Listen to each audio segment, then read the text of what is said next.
सप्रेम प्राणा अशुभ हरण मंगल करण धनी श्रीदेव चंद्र जी नाम। श्री प्राणनाथ निज मूलपति श्री मिहिरराज सुनाम। तेज कुंवरी श्यामा युगल को पल पल करूं प्रणाम। पिया जी को पल पल करूं प्रणाम। प्रथम लागू दो चरण को धनिये न छोड़ा योखिन। लाक तली लालेड़िया मेरे जीव के यही जीवन। इन पाम तले पड़ी रहूं धनी नजर खोलो बातूं। फलना वालों निरखूं नेत्रे मेरे जीव के यही जीवन। मेरे जीव के यही जीवन। धामधनी अक्षरातीत के परम लाडले सुंदर साधी जी, आपके हकजात स्वरूप को अर्श की हकीकत, अर्श की मार्फत, आवेश स्वरूप की मार्फत और इन तनों के अंदर विराजमान आपके हकीकत स्वरूप के चरणों में बंद की।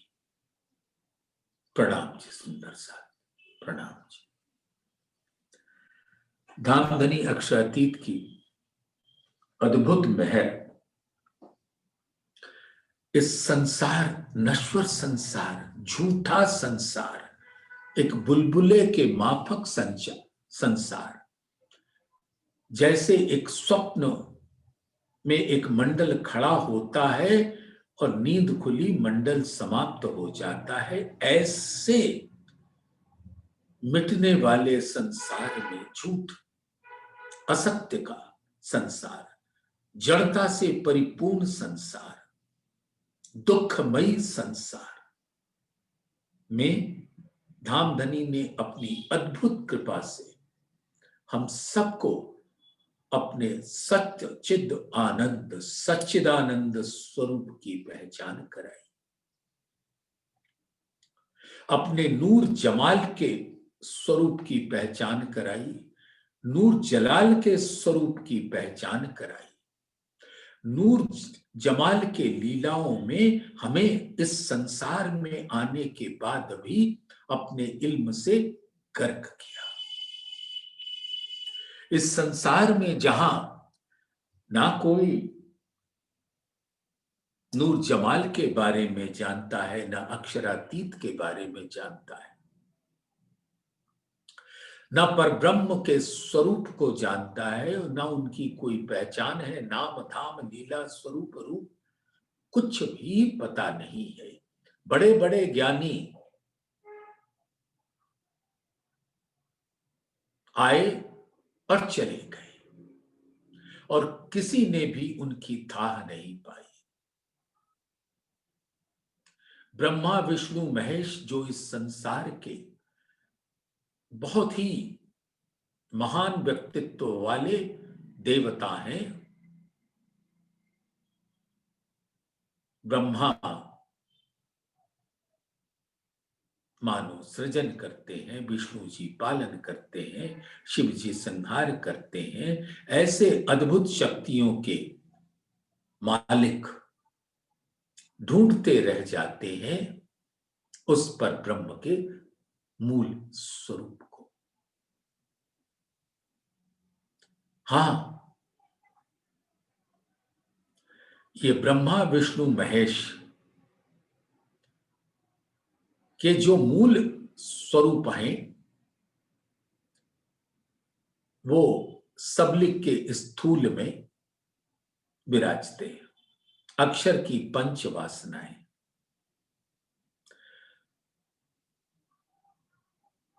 कबीर साहब, सुखदेव मुनि, उसके अलावे सनकादिक, यानी जो ब्रह्मा जी के 4 मानसी पुत्र कहलाते हैं, वो हो है किसका? ब्रह्मा जी के ही दिल के स्वरूप हैं। और विष्णु जी महाविष्णु का स्वरूप, और सदाशिव इनका स्वरूप अव्याकृत में है, जो सबलिक का स्थूल है। और आदि नारायण का मूल तो पिंड प्रकृति ऐसे पैदा करे कई इंड आलम, माया ठौर ब्रह्म सबलिक त्रिगुण की परात्म। तो ऐसे मिटने वाले संसार, जहां इतने शक्तिशाली शक्तियां ब्रह्मा विष्णु महेश को नहीं पता, तो उनसे प्रकट हुए जीव कैसे पता कर सकते हैं? और ऐसे संसार में लाकर हम सबको, अपनी ब्रह्मात्माओं को धामधनी ने उस स्थान पे पहुंचा दिया जहां हम अपने मूल स्वरूप को देख पाते हैं। हमारी निस्बत की पहचान हमें कराती, और ये बता दिया, तुम रूहें मेरे नूर तन हो, मेरे दिल के अंग हो। मेरा दिल नूर का स्वरूप है। वो अपने अनंत जमाली के गुणों के साथ मेरे ही हकीकत स्वरूप, अक्षरातीत के हकीकत स्वरूप के मुखार बिंद पर प्रकट होता है। हक के मुख का नूर जो, सो नूरे सागर जान, तेज ज्योतिया सलूकिया, शोभा सागर भरिया आसमान। और उनके मुखार बिंद से प्रकट होने वाली हर किरणें अनंत रंगों का समावेश होता है, और वो ही ब्रह्म सृष्टियों का आकार धारण करती हैं, परम धाम के 25 पक्षों का आकार धारण करती हैं। तुम रूहें, परम धाम में हर स्वरूप रूह है। रूह माने दिल, और वो दिल किसका? अक्षरातीत का, नूर का स्वरूप होता है। इसलिए सबके क्या तन है? नूर तन। तुम रूहें मेरे नूर तन हो। नूर यानी दिल, और उस दिल के से प्रकट जमाली के गुणों से परिपूर्ण तुम्हारा आकार है। तुम रूहें मेरे नूर तन हो, सो वाह्यदत्त के बीच एक, और वाह्य तो मेरा दिल है, नूर है, और उसकी किरणें, उसकी लहरें ही वाह्यदत्त का स्वरूप है। तो वाहिद में आप सब एक हो, और प्रकट होते हो। तो आपने तो नूरी आकार धारण किया है, लेकिन परम धाम का हर स्वरूप नूर का तन है, क्योंकि हर स्वरूप रूह है। जिमी जात भी रूह की, रूह जात आसमान, जल तेज वायु सब रूह को, रूह जात अर्श सुभान। पशु पंखी या दरखत रूह जिनस है सब, हक अर्श वाहे दत्त में दूजा मिले न कछुए कब। तो हमें हमारा मूल बता दिया, निस्बत बता दी, धाम के स्वरूप को बता दिया, और अक्षर के खेल में ब्रज लीला का स्वरूप हमारे दिलों में भर दिया। योग माया के ब्रह्मांड में रास लीला करवा के अक्षर के चित्त में तो अखंड किया, ब्रज को भी अखंड किया, लेकिन हम सबको उसका ज्ञान इस जागनी के ब्रह्मांड में दे दिया। यानी अक्षर की खेल देखने की मांग की थी ना, तो इसलिए ब्रज में लाए अपने संग हमें, और ब्रज की जो काल माया का ब्रह्मांड है वो भी अक्षर की ही सूरत का है, और उस खेल को दिखाया। योग माया का ब्रह्मांड भी अक्षर के दिल से ही प्रकट होता है, तो वहां वो खेल भी दिखाया। अब इस जागनी के ब्रह्मांड में अति विकट स्वरूप जो अक्षर के खेल का है, माया का विकट स्वरूप जो है, छलनी है, ठगनी है, उसके स्वरूप को दिखा रहे हैं, और दिखा के हमारी मूल निस्बत की पहचान करके परम धाम के अंदर बिठा देते हैं। सुंदर साथ कभी कभी दिल में यूं विचार आता है कि ये मानव तन धामधनी ने कितनी अद्भुत कृपा करके दी है, जिसके अंदर इस बुलबुले रूपी संसार में ये तन को एक अवधि मिली कि इतने सांसों को धारण करके तुम को मैं मूल निस्बत की पहचान करा देता हूं, बेशक इल्म से नवाज देता हूं, फिर तो तुम इश्क के स्वरूप को, मेरे स्वरूप को, अपने स्वरूप को, धाम के स्वरूप को जान लो और उसमें स्थित हो जाओ।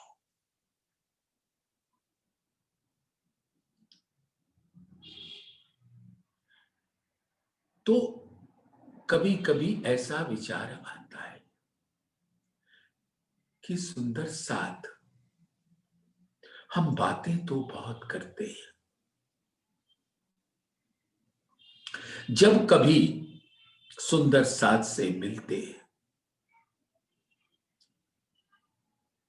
तो कभी तो बहुत दिल से और कभी आडंबर का मुखौटा ओढ़े हुए प्रणाम जी, प्रणाम जी, प्रणाम जी करते हैं। अंदर कदाचित द्वेष की अग्नि धधक रही होती है, और मुख पर प्रणाम जी, प्रणाम जी।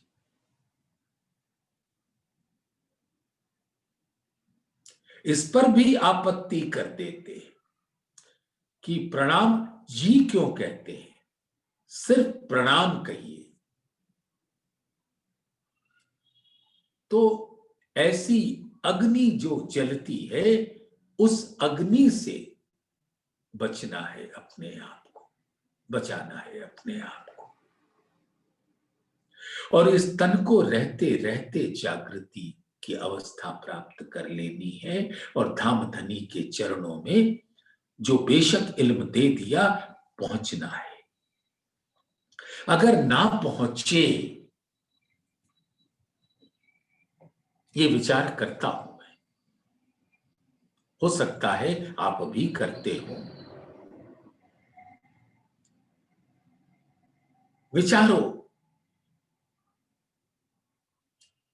कि अगर इस तन को रहते रहते आत्मा इस जागृत वचन से पूर्णतया जागृत होकर धाम धनी के चरणों के सुगंध को, कोमलता को, उसके नूर के अनंत गुणों को अपने दिल में धारण कर ना पाए, और माया का लेश मात्र भी उसके अंदर रह जाए,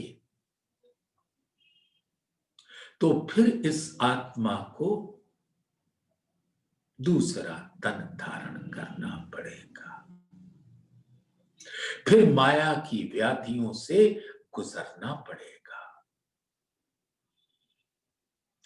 और ये बात सोचकर हृदय थर्रा उठता है, जब तक ये तन है भली भांति, हम समझ नहीं पाते कि जब अंतिम सांस गिन रहे होंगे और ये साफ दिख रहा है कि काल खड़ा है और मैं एक अंधकार में प्रवेश करने जा रही हूं,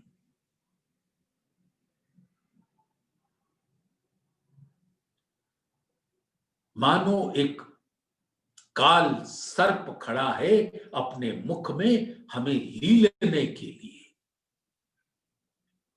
तो क्या घबराहट नहीं होगी? तो इस तन में रहते रहते वो दृश्य हमारे दिल के अंदर सामने आ जाए तो कदाचित हम उससे बचने का भरपूर प्रयास करेंगे,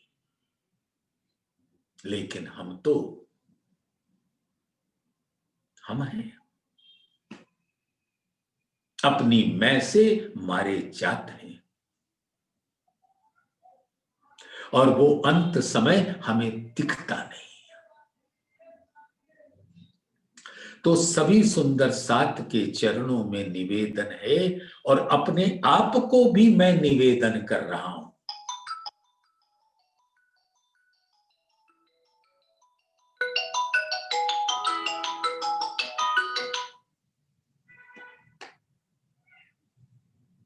अपने आप को भी मैं निवेदन कर रहा हूं कि अपने इस तन के अंत को देख लो और धाम धनी के बेशक इल्म से अपने आप को धाम के प्रेम में स्थित कर लो।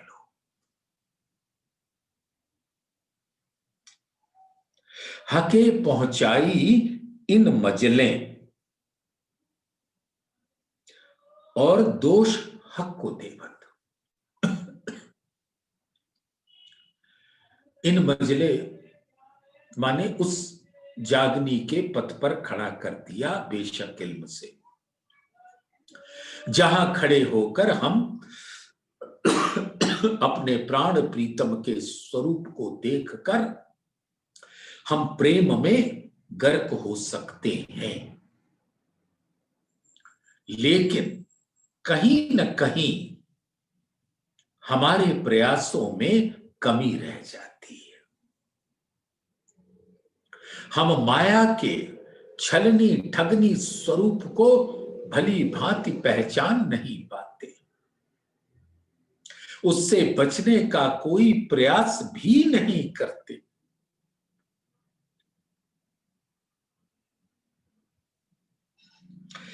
हके पहुंचाई इन मजले,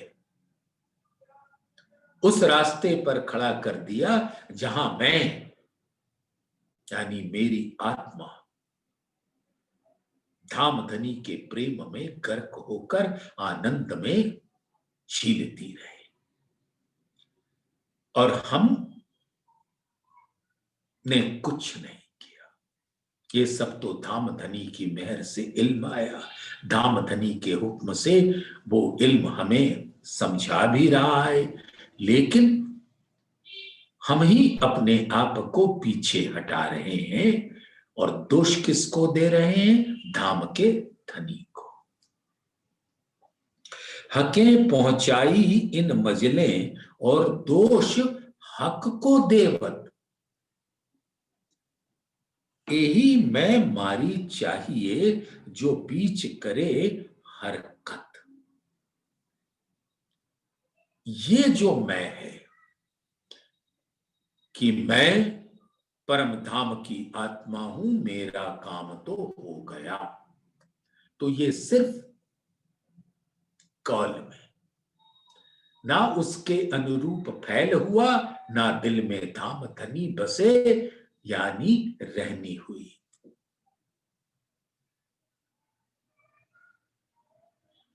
कहनी सुननी गई रात में, अब आया रहनी का दिन।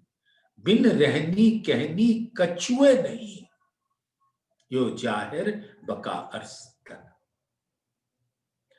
हमने अपने कौल को भी नहीं सुधारा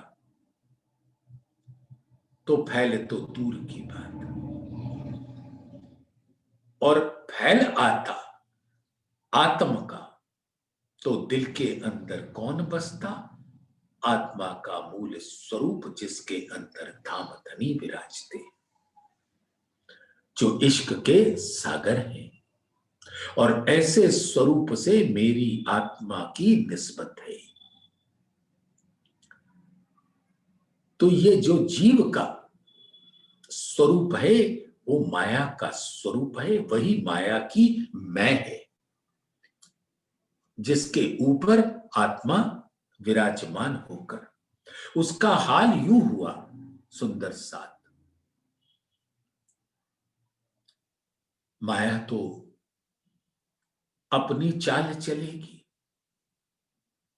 और आत्मा तो निर्विकार है, कोई विकार उसमें प्रवेश नहीं कर सकता। शाश्वत है, अनादि है, अखंड है, धाम धनी का नूर तन है, नूर दिल है, और परम धाम की वहदत का स्वरूप है, उसका मूल। ऐसे हीरा में कीचड़ लग भी जाए तो उसके अंदर प्रवेश नहीं कर सकता। और धाम धनी ने बेशक इल्म दिया इन हीरों को कि चलो इस बेशक इल्म से इस कीचड़ को धो डालो, कुछ तो करो, सब मैं ही करूंगा। और ये कसरत का ब्रह्मांड है, उद्यम तो करना पड़ेगा। इल्म दिया तुम्हें खुदाई तो बदले कौल चाल, यानी कौल फैल, तो बदले कौल चाल, फैल होवे वाहे दत्त का तो बेर न लगे हाल। और इस इल्म के प्रकाश में अगर हमारे कौल फैल हाल धाम के अनुरूप हो गए तो हाल को बदलने में समय नहीं लगेगा। जिस दिल के अंदर हम माया के इस ठगनी स्वरूप की लीला को देख रहे हैं, इसके मैं से ग्रसित ये जीव तड़प रहा है, इससे हम पृथक हो जाएंगे, अपने मूल में प्रवेश कर जाएंगे।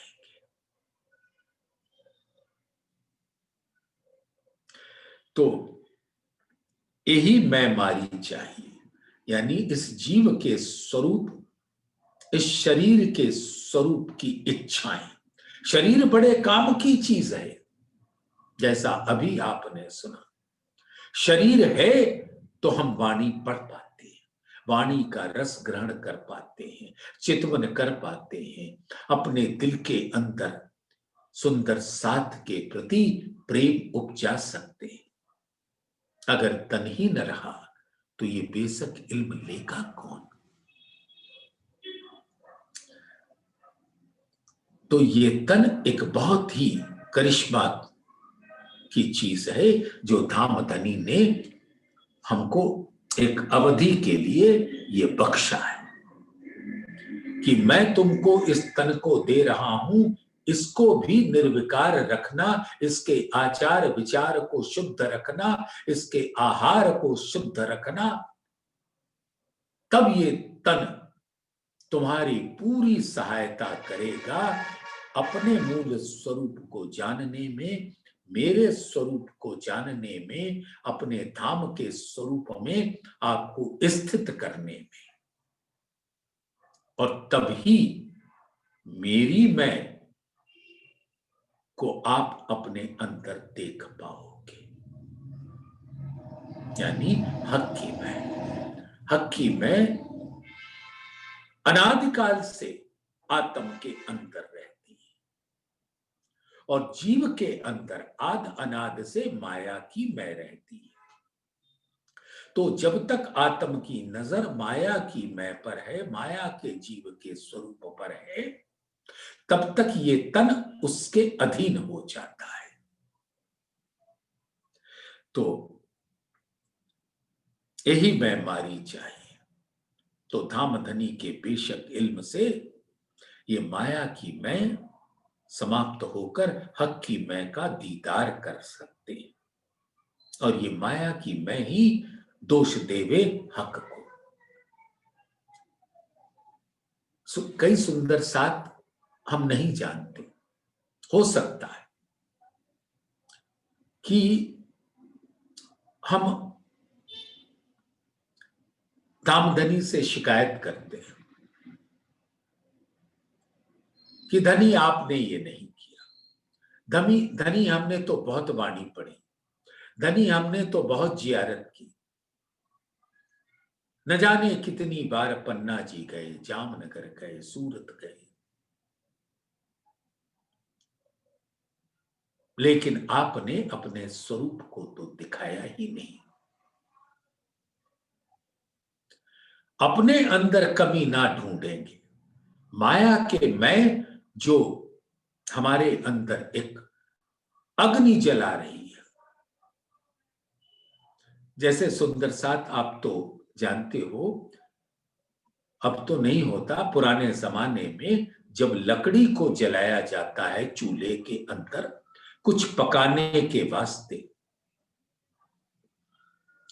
तो लकड़ी की जो लपट होती है वो आत्मा का स्वरूप है, लेकिन उसके संग संग धुआं भी रहता है, वो माया का स्वरूप है। अब जब तक ये लपट पूरी तरह प्रज्वलित नहीं होती, तब तक इस धुआं का निवास रहता है। जब ये धुआं समाप्त हो जाती है तो आत्मा अपने मूल स्वरूप में खड़ी हो जाती है। फिर उसके दिल में पकवान बनता है धाम के लीलाओं का, धाम के रस का। तो यही मैं मारी चाहिए जो बीच करे हरकत। ये गुनहगारी होती है इससे, और ये मैं ही वो गुनाह करने पर मजबूर कर देता है। जैसे ये जीव का जो अंतस्करण है, उसका जो मन है, उसके अंदर ये माया का स्वरूप इबलीस फन काढ़ कर बैठ जाता है। जीव भी शुद्ध है, लेकिन ये मन के ऊपर इबलीस बैठकर ऐसी लहरें भेजता है कि जीव अपने आप को निरीह लाचार समझकर इस तन को आदेश दे देता है कि तुम ये काम करो, जिसका अंत दोज़ख होता है। और जब जीव दोज़ख की अग्नि में जलता है, तब इबलीस को चैन पड़ता है, वाह मैंने अपना काम पूरा कर दिया और इस जीव को जलने पे मजबूर कर दिया। तो सुंदर साथ जब धामधनी ने अपने इल्म से, बेशक इल्म से इस बात की जानकारी करा दी, तो इबलीस के पंख से, इबलीस के फन से, इबलीस की जहर से निकल जाओ।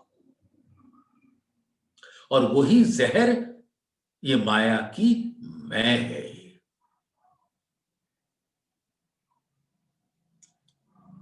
यही मैं मारी चाहिए जो बीच करे हरकत। बीच यानी हमारे और धामधनी के बीच में पर्दा बनकर आ जाती है। मैं तो बीच ना ही मिले, ये जो माया का संसार है, इसके अंदर जो जिसका अस्तित्व नहीं है, ये नाही है, नहीं है, नहीं के मतलब ला,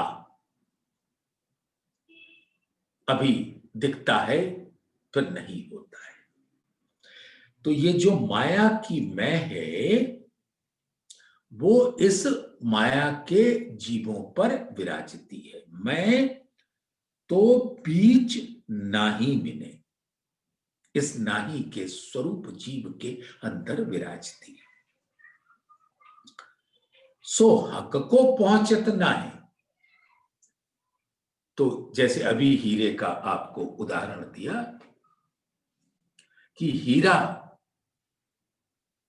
तो हीरा है अपने अद्भुत आव के साथ, उस पर धूल लगा दो या कीचड़ लगा दो तो वो हीरा को नहीं पहुंचता, लेकिन कीचड़ अपनी हरकत से बाज नहीं आता। और ये बेशक इल्म उसको धो देता है और हम अपने मूल स्वरूप नूरी स्वरूप का दीदार कर पाते हैं। मैं तो बीच नाही मिने, सो हक को पहुंचत नाहे, हक की अंगनाओं आत्म के स्वरूप पर नहीं पड़ता।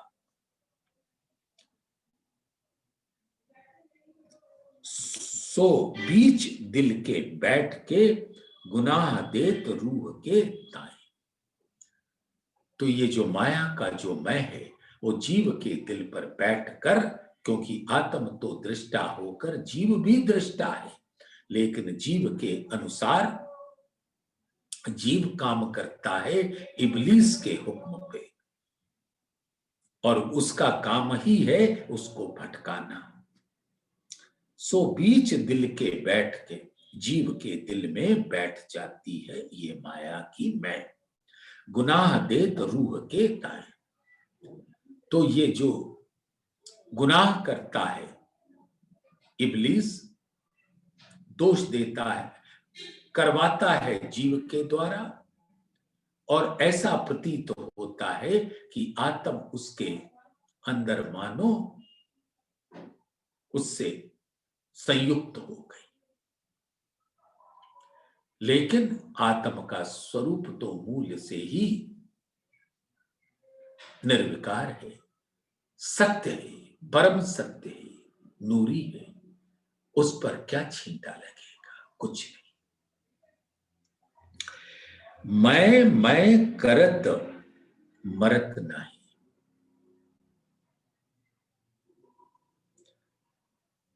ये मैं जो इस तन के द्वारा कहलाती है कि मैंने ये किया, मैंने ये किया, मैं आध्यात्म के इस शिखर पर पहुंच गया, और जिसके अंदर की मैं ये कह रही है सुंदर साथ अपने आत्म स्वरूप में स्थित होकर देखना, ये आप नहीं कह रहे हो, ये जीव कह रहा है। जैसे इस संसार में एक मुहावरा है ना, अधजल गगरी छलकत जाए, तो जीव को जरा सा ज्ञान मिल जाता है तो उसकी चतुराई को पंख लग जाते। इल्म चातुरी खूबी अंग की, इस ऐसे धाम धनी के इल्म को, बेशक इल्म को, जब जीव अपनी चतुराई उसके अंदर डाल देता है, जैसे दूध में जहर, तो दूध भी क्या करे। ये वचन ऐसे जागृत जो जगावत तत् खिन, जो ना लेवे सिर अपने तो कहा करे वचन। दूध भी क्या करेगा, अगर तुम उतारू हो उसके अंदर अपनी मैं की जहर डालने के लिए, तो ये दूध भी बेचारा क्या करेगा। तो मैं करत मरत नहीं, ये जीव अपने मैं के स्वरूप से इतना ग्रसित रहता है कि इलम चातुरी खूबी अंग की, मोहे यही पट लिखिया अंकुर। ये सब जो इलम चातुरी, इलम तो धाम धनी का है, हाँ इस संसार के इलम भी चतुराई के द्वारा धारण कर लेता है जीव, और फिर फूला फूला अकड़ा अकड़ा घूमता है कि मैं तो बहुत ज्ञानी हूं। लेकिन सुंदर सात की जमात में रहकर उसको भी इतना तो पता चल जाता है कि धाम धनी अक्षरातीत ने अपना बेशक इल्म मुहैया कराया है। इस संसार में तो उस इल्म को ग्रहण करके अब तो वो ऐसा फूल जाता है कि क्या कहें। वस्तुतः एक शुद्ध होता जीव अपने अंदर विराजमान, अगर आत्मा के स्वरूप को उसके अंदर विराजमान हक्की मैं को देख लेता तो तज देता माया की मैं को। लेकिन यहां तो इल्म पाते ही उसकी चाल ही उल्टी हो गई।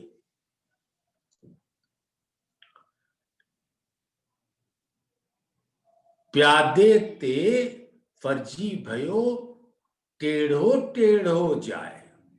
कभी आपने शतरंज खेला हो तो उसके अंदर अगर सिर्फ एक प्यादा सैनिक बच जाता है, बाकी सब मर जाते हैं, तो उसको वजीर की शक्ति मिल जाती है।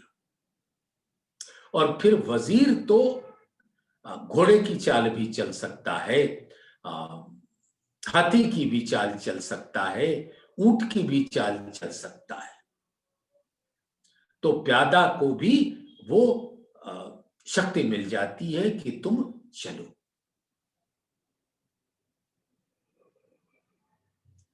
तो ऐसे ही जीव का हाल है कि जहां उसने थोड़ा सा ज्ञान अर्जित किया कि धाम धनी का श्रृंगार ऐसा है, स्वरूप ऐसा है, परम धाम का स्वरूप ऐसा है, तो टेढ़ो टेढ़ो जाए। अहंकार उसका फूल जाता है और उसकी चाल उलट जाती है। सब पर अपना वर्चस्व स्थापित करना चाहता है और सबको अपना मातहत बनाना चाहता है। ये हक नहीं कर रहे, ये माया की मैं कर रही। माया इस ज्ञान से सबको अपना गुलाम बनाना चाहती है। लेकिन सुंदर साथ, अगर इस बेशक इल्म के नूर के स्वरूप को आप देख सको तो ऐसी गलती सुंदर साथ से कतई नहीं होगी। जहां आत्माओं का निवास है, जहां आत्मा का निवास नहीं है कदाचित वहां हो सकता है, लेकिन जहां आत्मा विराजमान है उस जीव को इतना जाग लेना चाहिए कि दोनों मैं को वो देख सके, इस बेशक इल्म से हक्की मैं को और माया की मैं को, और माया की मैं से तटस्थता बरते और हक्की मैं में के स्वरूप का दर्शन कर सके।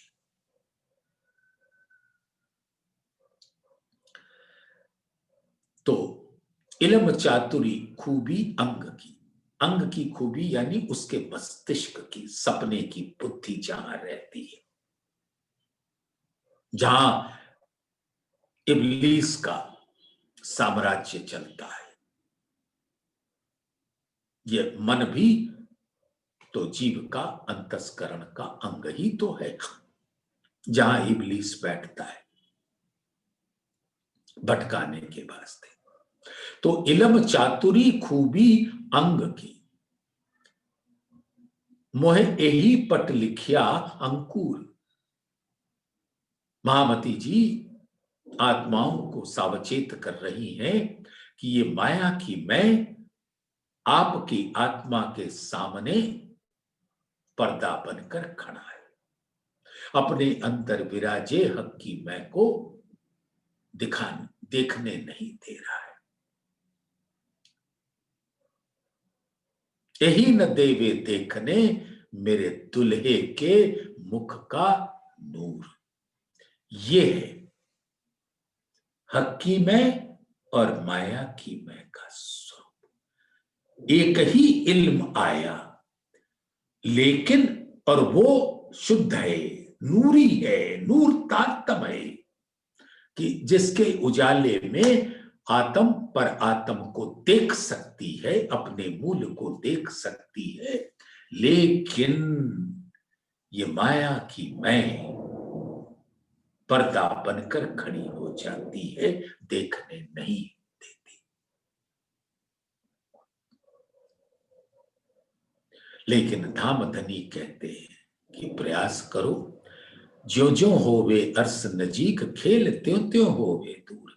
जैसे जैसे आप जागृति के पथ पर चलना शुरू करोगे, वैसे वैसे ये माया की विकृतियां हमसे छूटती जाएंगी। ज्यो ज्यो होवे अर्स नजीक, खेल त्यों त्यों होवे दूर। यूं करते छूटिया खेल नजरों, तो रूहें कदमों तले हजूर। तो हक की मैं के चरणों में आत्मा अपने आप को न्यौछावर करती।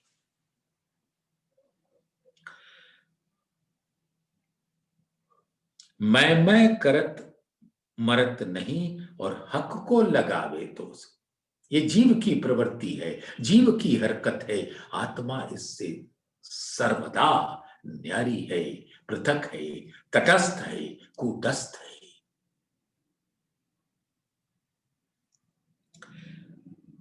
अब मेहर हक ऐसी करे, अब मेहर हक ऐसी करें, जो इन मैं थे होऊं बेहोश। अब धामधनी ने अपनी आत्म के ऊपर ऐसा मेहर बरसाया, ऐसी मेहर से नूर तारतम की बारिश हो रही है कि उसके हर बूंद मोती के बूंद है, अति कोमल है, अति सुंदर है। और धामधनी के दिल का रस है, अनंत नगों का स्वरूप है। अब मेहर हक ऐसी करें, जो इन मैं थे होऊं बेहोश। ये माया की मैं से अलग हो जाओ। जब हक करे मेहरबानगी, तो इन विद होए हुकम। एता बल रूह तब करे, जब उठाया चाहे कसम। तो पांचवें दिन की लीला से छठे दिन की लीला में तो हम पहुंच चुके, और यहां पहुंचे हुए 300 वर्षों से अधिक हो चुका है।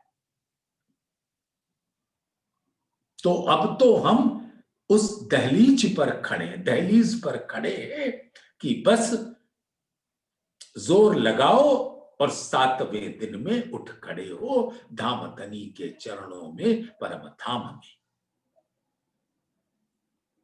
लेकिन कुछ तो करो। तो धामधनी ने तो वो मेहर बरसा दी है। अब मेहर हक ऐसी करें, जो इन मैं थे होऊं बेहोश। अब इस माया की मैं को के स्वरूप को जान लो और उससे न्यारे हो जाओ। आपके स्वरूप के ऊपर ये जो कीचड़ रूपी पर्दा है, उसको धो डालो। ये क्या है? नूर तारतम, अर्श का जल है। पाक न हो ये इन पानी, ये माया के पानियों से पवित्रता नहीं आएगी। यानी यहां पर विराजे कई अटकल के ज्ञान हैं, उससे दिल पाक नहीं होगा। पाक न हो ये इन पानी, चाहिए अर्श का जल।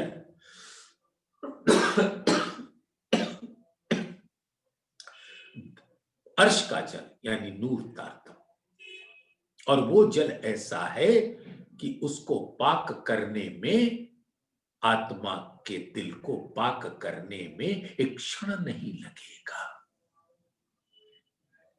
एक ऐसे वचन जागृत जो जगावत तत्खिन, एक क्षण के अंदर जागृत करता है। तो अब मेहर हक ऐसी करें जो इन मैं थे हूं बेहोश। तो ये माया के स्वरूप से अलग हो जाऊं, तो उसका एक ही हथियार है हमारे पास, इस बेशक इल्म को धामधनी का इल्म जानकर अपने दिल में ग्रहण करके उस अर्श की जल से धो डालो। नूरी बरसात में अपने स्वरूप के ऊपर लगे हुए कीचड़ को धो डालो और फिर अपने अंतर में देखो तो धामधनी का अद्भुत स्वरूप है, धाम का स्वरूप है। झूठ न भेदे साच को, साच अंग सत साबित। अब ये झूठ में तो सत्य स्थापित नहीं होता, यानी कि हीरा और कीचड़ दोनों का मूल अलग है, और वो कीचड़ हीरा पर लग भी जाए, क्योंकि इस झूठ के संसार में हीरा आई है।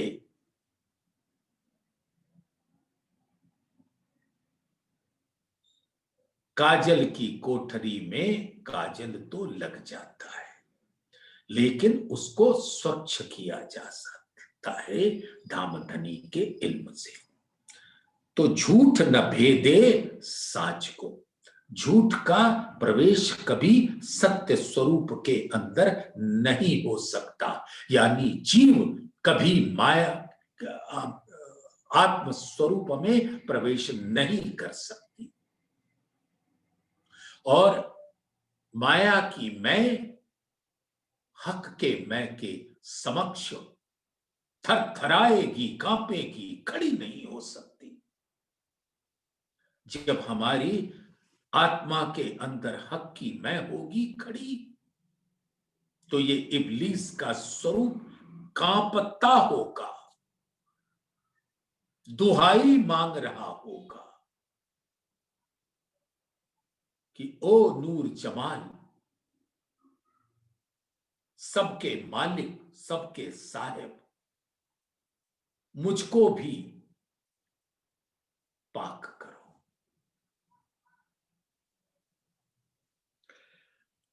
झूठ न भेदे साच को, तो मैं माया की मैं हक की मैं के समक्ष आ भी नहीं सकती।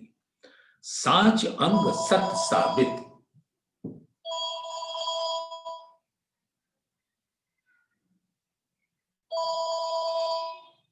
साच अंग सत साबित।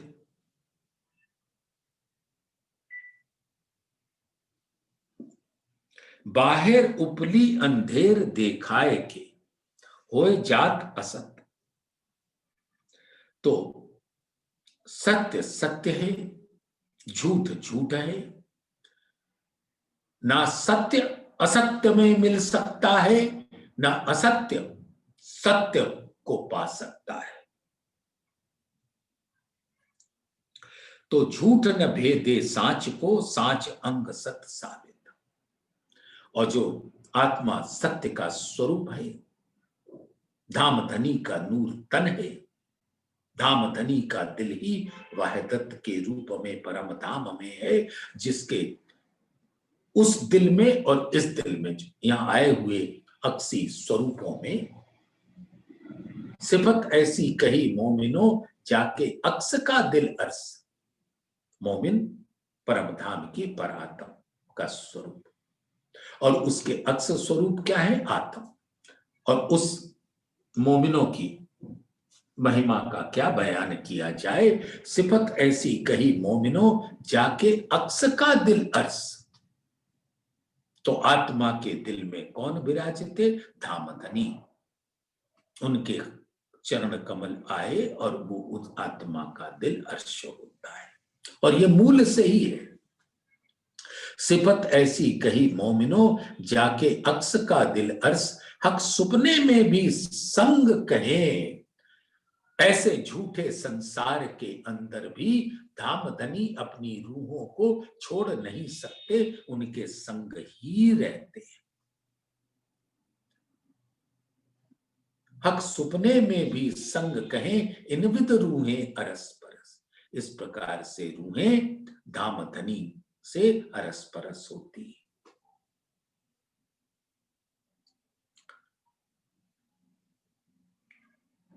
ए जो मोमिन अक्स कहे, जानो आए दुनिया माए।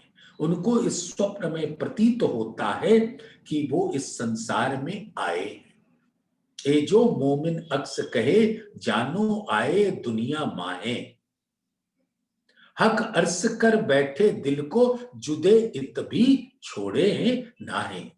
तो आत्मा के स्वरूप में स्थित हो जाओ, तो धाम धनी का स्वरूप हमारे दिल में लहराता रहेगा। तो झूठ न भेदे साँच को, साँच अंग सत साबित। तो आत्मा तो वो हीरा है जिसको कोई छू भी नहीं सकता। बाहर उपली अंधेर देखाएगी, और उसको ये माया के स्वरूप का जो अंधेरे का, अज्ञानता का स्वरूप है, वो दिखाकर होए जात असत। और ये दिखा देते हैं कि ये असत्य का स्वरूप है और तुम सत्य के स्वरूप हो।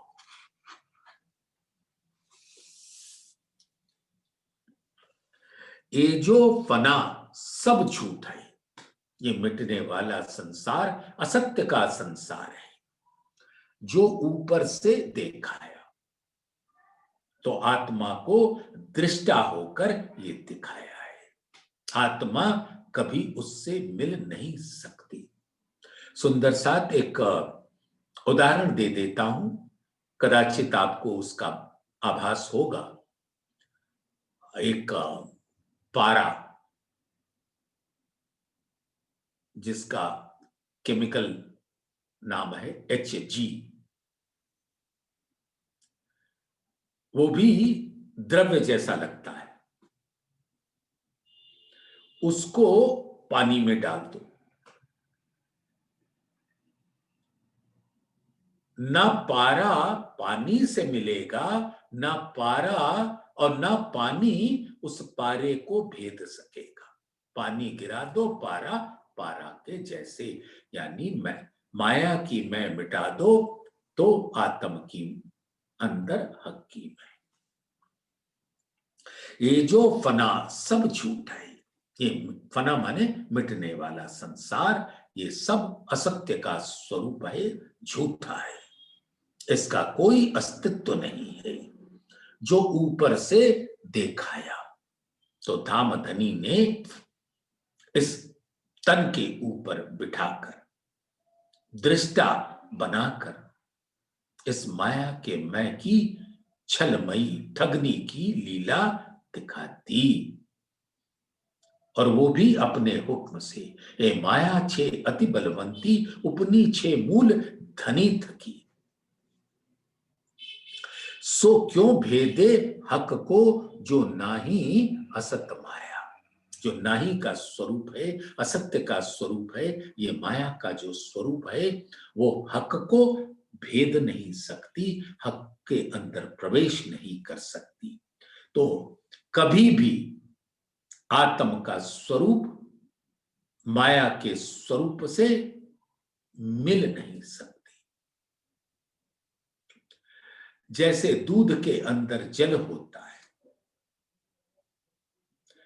तो ऐसा प्रतीत होता है कि दूध और जल मिल गया है, लेकिन हंस दूध को अलग कर देता है और जल को अलग कर देता है। इसी प्रकार से सुंदर साथ, आप अगर वो स्वरूप देखेंगे पारा का, मरकरी, अंग्रेजी में मरकरी कहते हैं और केमिस्ट्री में Hg कहते हैं, और जल को H2O कहते हैं, वाटर को। तो इन दोनों को एक ग्लास में डाल दो, ना जल उसमें घुसेगा ना वो जल में घुसेगा, वो अलग ही रहेगा, न्यारा ही रहेगा। जल में नहाइए कोरे रहिए, जागिए माहे सुपन। इन विद मेला पीऊ का, पीछे न्यारे नहीं रैन दिन, जल में नहाइए कोरे रहिए, जागिए माहे सुपन। तो ये जो फना सब झूठ है, जो ऊपर से दिखाया, दूर से तटस्थ होके दिखाया है, सो क्यों भेदे हक को, जो नाही असत माया। ये माया का स्वरूप असत्य का स्वरूप है, और वो आत्मा के स्वरूप को कोई दोष नहीं लगा सकती, उसका कुछ बिगाड़ नहीं सकती। सत्य को सत भेदत है, यानी आत्म का स्वरूप अपने मूल स्वरूप पर आत्म के अंदर से उससे अरस परस हो जाए। ये स्वाद आत्म तो आ वही, जो पलक न दीजे भंग, अरस परस एक हो वही, पर आत्म आत्म संग। कितना अद्भुत है सुंदर साथ। आत्म ही पर आत्म से अरस परस हो सकती है। जीव जो माया की मैं का स्वरूप है, वो नहीं हो सकता। हां, जीव अगर धाम धनी की मेहर से इतनी कुर्बानी करता है कि वो माया के मैं को धो डालता है और इस तारतम के प्रकाश में धाम धनी के चरणों में अपने आप के स्वरूप को लगा देता है, तो वो जीव भी आत्म का एक प्रतिबिंबित स्वरूप उसको महसूस होगा कि मैं भी आत्मा स्वरूप हूं। और ऐसे स्वरूप को जब जीव तारतम के प्रकाश में टूक टूक होता है, भूख भूख होता है, तब ये तन छूटने के बाद जो धाम धनी के स्वरूप पर फिदा है, उसको अक्षर के नूर नजर तले स्थान मिल जाता है, जो अखंड है, अविनाशी है। तो सत को सत भेदत है, बीच झूठ के हक। और इस झूठे संसार में धामधनी अपनी आत्माओं के संग आए हैं और आत्मा को पर आत्म से अरस परस करते रहे हैं अपने इल्म से। ये संदेशा तब पहुंचे जब रूह निपट होए बेशक। तो ये सत का संदेशा कब पहुंचेगा? जब आत्मा इस बेशक इल्म से पूर्णतया जागृत हो जाती है। अब उसके दिल में माया के स्वरूप दिखता भी नहीं, उसको अपना स्वरूप दिखता है, धाम का स्वरूप दिखता है।